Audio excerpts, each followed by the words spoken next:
Some time ago, a friend of mine said to me, "How are stars and planets born and how they die?"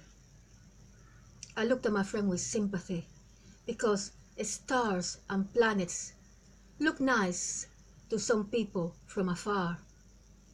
But as the saying goes, don't judge a book by its cover. And I said, "Do you really want me to tell you the truth?" And my friend said, "Tell me, I think I can take it." And I said, to understand the origin of stars and planets, we have to go to host dark energy organisms, the fundamental creators of matter, and to various light matter organisms, the fundamental manipulators of matter, because they are their origin.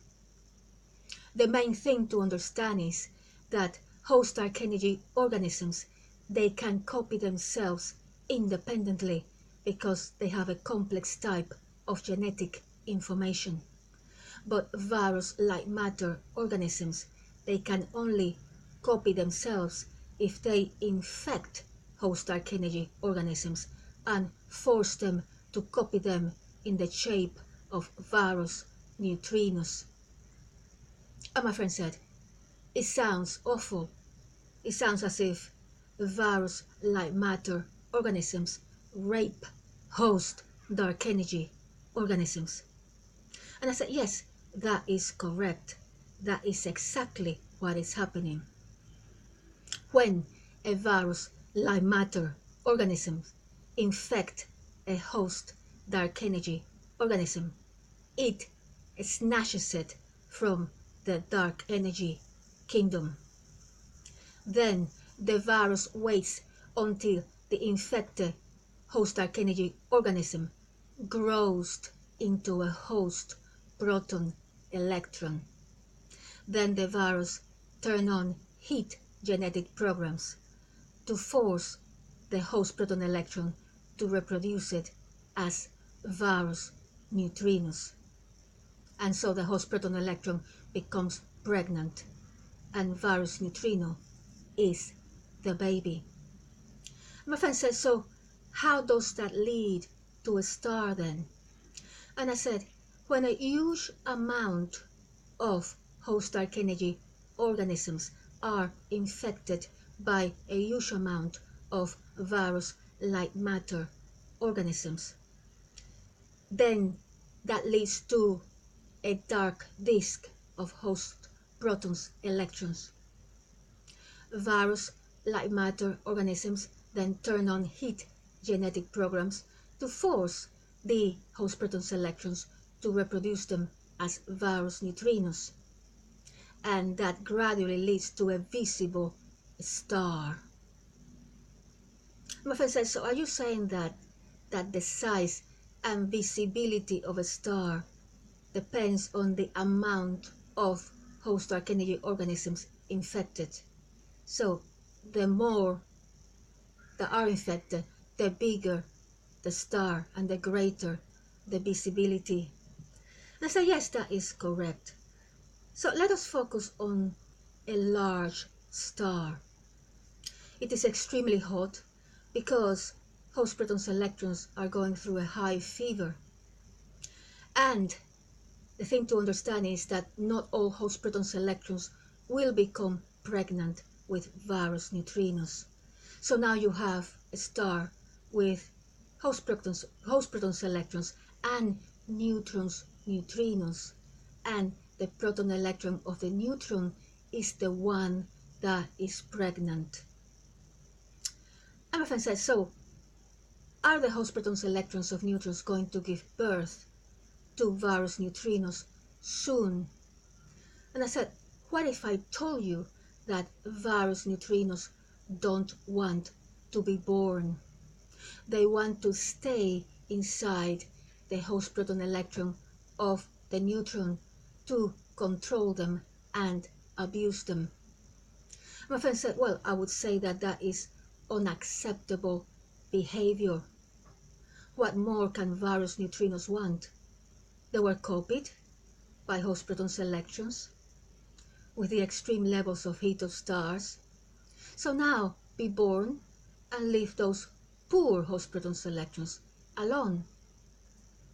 Wasn't enough to have to torture them with heat for organisms that are naturally cold.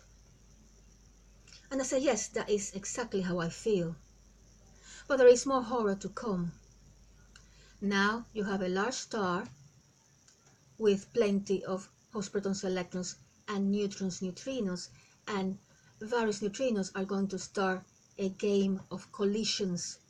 So you have host proton selectrons colliding with neutrons, neutrinos, and penetrating each other. And that is how you get atoms from light to heavy. For example, a light atom is oxygen with 8 protons, electrons, and 8 neutrons, neutrinos.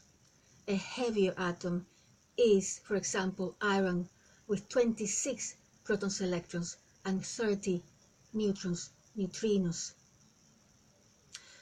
And my friend said, so what happens after that then? And I said, well, various neutrinos are still enjoying the game of collisions until at some point the game is over, because atoms in the core are so heavy that they can no longer absorb any more host protons, electrons, and neutrons, neutrinos. And so various neutrinos cannot fit any longer in the neutrons of the core of the star. So they decide to eject themselves from neutrons, and that explodes the star and leads to star death. So now you have various neutrinos outside the neutrons of the core of the star. My friend said, so what do they do then? And I said, well, guess, various neutrinos, they disintegrate into fundamental various light matter organisms to infect new host dark energy organisms and force them to reproduce them as various neutrinos yet again. My friend said, so what happened to those atoms that were not in the core of the star when the star exploded? And I said, well, those atoms will cool down in the interstellar medium and will form a cold planetary core. And my friend said, oh, I see. Before it was a gaseous dark disk, which turned into a hot star, and now we have a cold planetary core, which will turn into a hot planet. And I said, yes, that is correct. So now we have a cold planetary core, and various neutrinos will turn on heat genetic programs. So that will lead to a hot planetary core that will differentiate into the land, the seas, the atmosphere in a planet like planet Earth, which has a large variety of atoms. My friend says, so how is it that various neutrinos intend to control host protons, electrons in planets? And I said, well, at some point, the host proton electron of neutrons decide to start designing the cell-based and intracellular species in the mantle of planet Earth, in the shape of bacteria, viruses, and various neutrinos decide that they are going to be in control.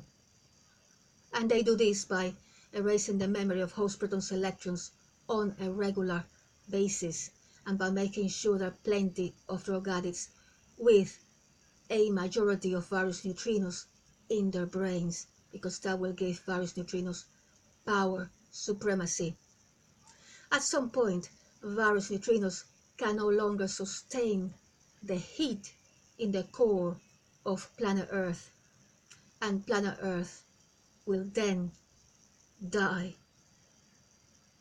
My friend said, well, this is like a factual horror story. First, it was phase 1 is a star torture. Phase 2 is planet torture. I say yes, that is correct. My only consolation is that various neutrinos only control around 1% of the matter of this universe in the shape of stars and planets. Host dark energy organisms, they control more than 90% of the matter of this universe in the shape of darkness and are winning at the universal level. My friend said, well, the truth about how stars and planets are born and how they die is shocking because various neutrinos, they subject host protons electrons to abuse for millions of years and then they destroy it all because as usual they are pretty horrible. Until next time.